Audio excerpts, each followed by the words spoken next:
Bonjour, ici Mélanie Carter et bienvenue à Parlons Commerce. Les exportations, elles sont de toutes formes et de toutes tailles. Certaines font les manchettes, mais plusieurs pas. Il y a un secteur de notre économie qui ne bénéficie pas toujours de l'attention qu'il mérite, et ce secteur, c'est celui de nos exportations culturelles.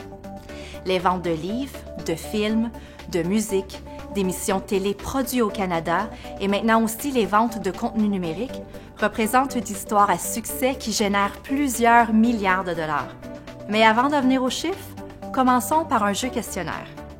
Compte en commun Marie Laberge, Rock Voisine et le populaire jeu vidéo Assassin's Creed? Vous donnez votre langue au chat? Alors tous sont, chacun à leur façon, protégés par l'ALENA. L'accord de libre-échange initial renfermait ce qu'on appelait les exemptions culturelles.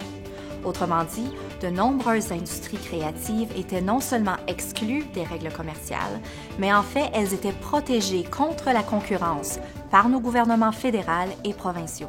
Voici comment. Il existe des quotas sur le contenu télévisuel, radiophonique et musical canadien. Des subventions financières pour les producteurs et les éditeurs. Des allègements fiscaux pour les investisseurs canadiens, de même qu'une foule de mesures incitatives pour les industries du numérique et des nouveaux médias en effervescence. Toutefois, la renégociation de l'ALENA rend tous les secteurs vulnérables, même la culture. The United States doesn't really like having any limitations on its ability to export its own cultural products, and they have a very advanced and sophisticated lobby in the United States that wants to be able to export more and more. And so any kind of limits that Canada places either through Canadian content requirements or having essentially state-owned enterprises that protect Canadian culture are always going to be problematic for the Americans. Now, they have allowed these things to exist in NAFTA, and we were able to protect those things in the Trans-Pacific Partnership as well, but these are areas that the Americans don't particularly like. Plus de 10% des Canadiens travaillent dans l'économie créative et ce secteur est en pleine expansion. En fait, ce secteur a plus d'importance que notre industrie de l'assurance ou forestière. Les producteurs culturels qui ont prospéré grâce aux anciennes règles surveillent attentivement les pourparlers qui ont en cours actuellement.